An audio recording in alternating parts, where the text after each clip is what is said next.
programme boobu yàgg nañ see wax avant tool bi ñu ngi wax ci programme bi parce que mbay mu sell bi lañ bëgg a mettre en place en plus bëgg nañ ko may doole par rapport ak mbay mi fi nekk léegi parce que xam nañ ni mbay mu sell bi mooy may bu baax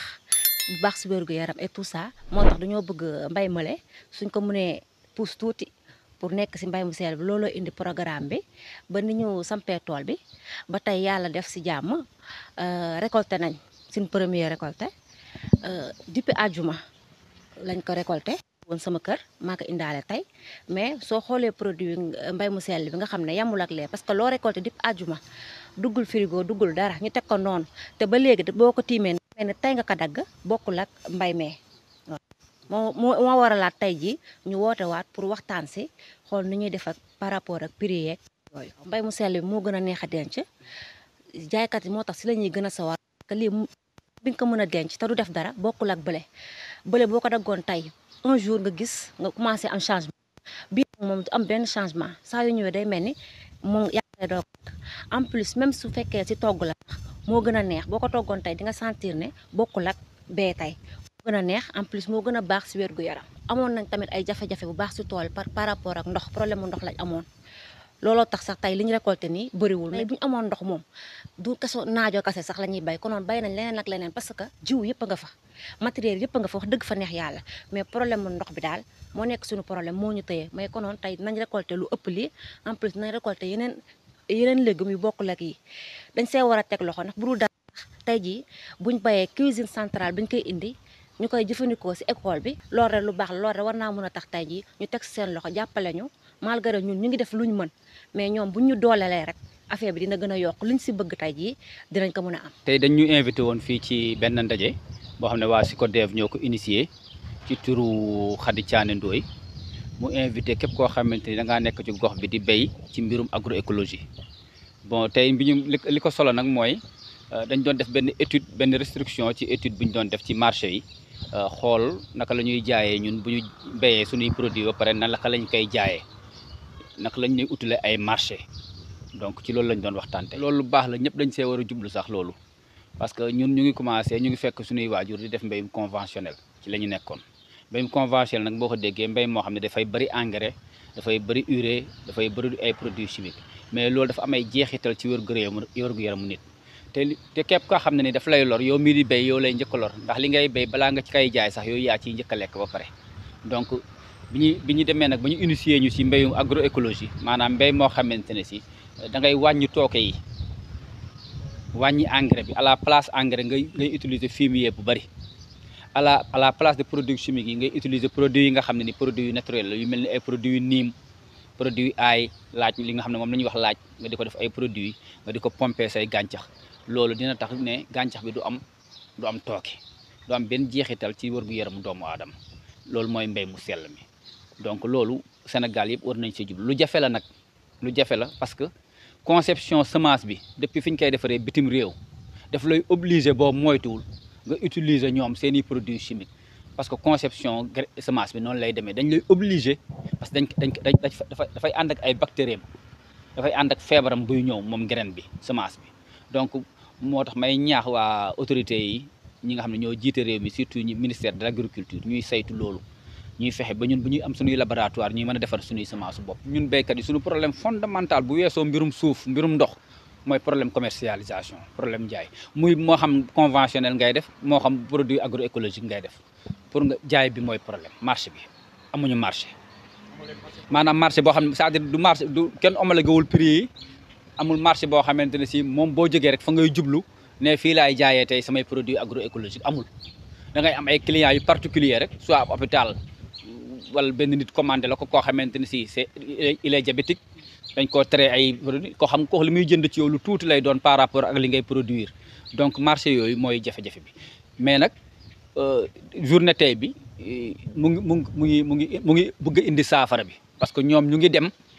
ci hôpitaux yi ci yenn aussi yeneen bërëb yoo xam yeneen structure yoo xam ne dañuy soxla ay produits agroécologiques ñoom ñu nekk link suñu diggante ak ñoom pour que ñu mën a di évacuer di mën a jaay suñuy produits agroécologiques. On est là dans le cadre du projet de renforcement de la production et la consommation des produits agroécologiques dans les communes de Thiaroye et Bambilor, appuyé par notre partenaire allemand Incota. Et nous sommes là à Bambilor dans le cadre d'une restitution, d'une étude sur les besoins en produits agroécologiques des institutions, notamment la cuisine centrale, le camp militaire de Thiaroye et l'hôpital de Pikine. Donc cette étude nous permet d'évaluer les besoins que ces institutions ont concernant les produits agroécologiques ainsi que les spécifications techniques pouvant permettre aux femmes productrices de répondre à ces besoins. Donc cette restitution permet aux femmes enrôlées dans le cadre de ce projet de savoir sur quel aspect elles doivent travailler pour pouvoir répondre aux besoins exprimés par ces institutions. L'accompagnement, ça se fait de façon continue. On a eu une formation, on les a formés dans les pratiques agroécologiques. On a installé un jardin communautaire à Mbot et Golom 2. Il y a eu des formations, pas moins que la semaine dernière, une formation sur le marketing a été organisée avec ces femmes-là. Et aujourd'hui, cette restitution leur permet maintenant de s'armer et d'avoir assez de connaissances et de compétences pour pouvoir entrer dans ce marché agroécologique. Bon, déjà au niveau de Bambilor, on cible la cuisine centrale de Bambilor qui alimente 4 établissements scolaires. Donc on veut que ces enfants-là puissent manger le plus sainement possible avec les produits agroécologiques. L'hôpital de Thiaroye au niveau de Pikine, on sait que c'est des patients qui sont malades et donc une alimentation saine et nutritive contribue à l'amélioration de leur état nutritionnel et surtout à la santé. Au niveau du camp militaire, parce que notre jardin communautaire est à l'intérieur du camp militaire de Thiaroye. Et donc le camp aussi a exprimé ce besoin de manger sainement. Donc raison pour laquelle nous avons ciblé ces 3 organisations. Mais on ne s'en limite pas là, comme c'est un projet en démarrage. On a identifié ces 3 institutions, mais à terme, c'est de pouvoir produire assez pour couvrir aussi bien les marchés de Bambilor-Thiaroye, mais aussi d'autres institutions qui exprimeront le besoin de consommer des produits agroécologiques. Ça, c'est une rencontre hyper importante de restitution de résultats, disons même à mi-parcours. C'était une étude économique visant à voir les conditions de mise en relation de 2 groupements de production de produits maraîchers agroécologiques avec des partenaires institutionnels identifiés dans la commune de Bambilor et de Thiaroye. Il s'agit notamment de la cuisine centrale de Bambilor qui a en charge la préparation de repas scolaires, cantine scolaire si vous voulez, au niveau de 4 écoles et servant 1000 élèves. À côté, nous avons l'hôpital de Thiaroye qui prépare des repas pour les malades et une partie pour le personnel et le camp militaire que nous connaissons. Donc l'idée de cette étude, c'est de voir quels sont les besoins en termes de volume, prix et d'exigence par rapport aux normes agroécologiques de produits sains et voir dans quelle mesure ces 2 groupements accompagnés dans ces techniques de production peuvent satisfaire les besoins. Pour l'étude, on a un peu avancé du côté de la demande, c'est-à-dire des 3 clients institutionnels, et on se rend compte que c'est une forte demande dans le temps, ne serait-ce que le camp militaire de Thiaroye, mais idem pour l'hôpital ainsi que la cuisine scolaire. C'est une forte demande si on s'aligne dans le temps. Maintenant, l'idée est de voir quelles sont les techniques agroécologiques qui vont permettre d'avoir un rendement assez important pour satisfaire la demande. Et en termes de palliatifs, de scénario B, et on pense qu'on irait vers ça, il faut aller vers des synergies, des alliances avec les autres producteurs agroécologiques qui sont dans la zone et hors des 2 sites dont j'ai parlé pour pouvoir